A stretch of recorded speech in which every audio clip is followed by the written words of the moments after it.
بسم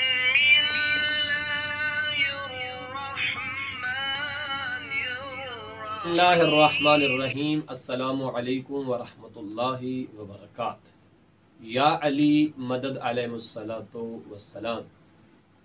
کیا آپ جب اپنے بچے کو سونے کے لیے آمادہ کرتے ہیں تو شریعت محمدیہ صلی اللہ علیہ وآلہ وسلم میں رسول اسلام صلی اللہ علیہ وآلہ وسلم نے اپنی شہزادی، اپنی بیٹی جناب سیدہ فاطمہ زہرا سلام اللہ علیہا و صلوات اللہ علیہ کو سونے کے وقت میں کچھ چیزیں بتائی تھیں، کیا آپ اپنے بچوں کو ان میں سے کوئی ایک چیز بھی بتاتے ہیں؟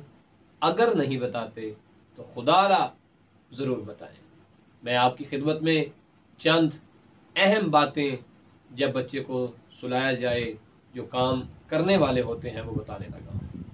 جب آپ اپنے بچے کو سلائیں، اگر بچہ 5-7 سال کا ہے تو اسے کہیں کہ وہ باوضو ہو کے سوئے۔ اگر چھوٹے ہیں تو جب بچے کو ماں سلا رہی ہے تو سب سے پہلا کام یہ کرے کہ بچے کو جب سونے کے لیے آمادہ کیا جائے تو اس کے ساتھ کچھ گفتگو کی جائے، حتماً گفتگو کی جائے بچے کے ساتھ، اور کسی اچھے موضوع پہ، کسی اچھے ٹاپک کے اوپر جو ہے وہ گفتگو کی جائے۔ اور اولاً جو پہلا کام آپ نے کرنا ہے، کوئی چھوٹی سی قرآنی سورہ جو ہو وہ بچے کو یاد کرنا ہے، یہ پہلا کام کریں۔ دوسرا کام، جب بچے کو سلا رہے ہیں آپ تو بچے سے کہیں کہ بیٹا سونے سے پہلے جب تم بستر پہ لیٹتے ہو تو کیا کرو، وہی کام کرو جو رسول خدا نے اپنی بیٹی فاطمہ زہرا سلام اللہ علیہا و صلوات اللہ علیہ سے ارشاد فرمایا۔ کیا کہا؟ بیٹا سونے سے پہلے انبیاء مرسلین پر سلام کرو، یعنی کیا کہو؟ السلام علی المرسلین، السلام علی انبیاء اللہ۔ کسی بھی طریقے سے نبیوں پر سلام ہو، اللہ کے رسولوں پر سلام ہو، اور اگر عربی جملے میں کہنا ہے تو السلام علی المرسلین یا السلام علی انبیاء اللہ، اس طرح سے کہیں۔ اردو میں کہہ دیں، اپنی زبان پنجابی ہے، سرائکی ہے، سندھی ہے، اس اعتبار سے کہہ دیں۔ انبیاء ما سبق جو ہیں ان پہ، جناب آدم سے رسول خدا صلی اللہ علیہ وسلم تک سب پہ سلام کیا جائے۔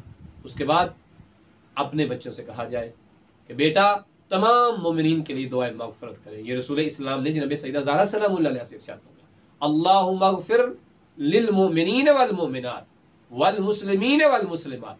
اتنا کلمہ کافی ہے، یہ اپنے اس معصوم بچے کو سکھلائیے۔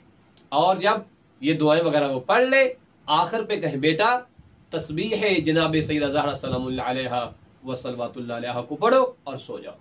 آپ کا بچہ کس طرح سے اللہ کی امان میں چلا جائے گا، کس طرح ملائکہ اس کا جو ہے وہ احسار کر لیں گے، ہم سوچ بھی نہیں سکتے۔ پھر یہ بچہ کیوں کر بڑا ہو کر اہل بیت اور خدا رسول کی محبت میں اپنے آپ کو کیوں جان نچھاور کرنے کا جو ہے وہ جذبہ نہیں رکھے گا؟ بچوں کو اس طرف ضرور متوجہ کیجیے۔ یہ 4 کام حتماً کروائیے۔ پہلا کام کیا بتایا؟ انبیاء پر درود و سلام، پھر قرآن کی کوئی سورہ، تمام مومنین کے لیے دعائے مغفرت، اور تسبیح جناب سیدہ زہرا سلام اللہ علیہ و صلوات اللہ علیہ، اور 5واں کام جو صبح اٹھتے وقت بھی کرنا ہے اور رات سونے سے پہلے بھی کرنا ہے، وہ ہے دعائے سلامتی امام زمانہ علیہ الصلوۃ والسلام۔ انشاءاللہ تعالی یہ کام کیجئے اور دیکھیے اس کا کس قدر جلد آپ کو رزلٹ ملتا ہے، اور آپ کا بچہ اہل بیت کی محبت میں کس طرح جو ہے وہ اپنے آپ کو اس میں جو ہے وہ فنا کرنے کا جذبہ رکھے گا کہ نام اہل بیت بھی اپنے آپ کو مٹانے تک جائے گا، فنا کرنے تک جائے گا۔ اور جو اس اعتبار سے ہو جائے، وہ قوم، وہ نسل اللہ کی بارگاہ میں سرخرو ہو جاتی ہے۔ اپنا بہت سارا خیال رکھیے گا اور اپنے بچوں کا بھی خیال رکھیے گا۔ وصلی اللہ علی محمد وآلہ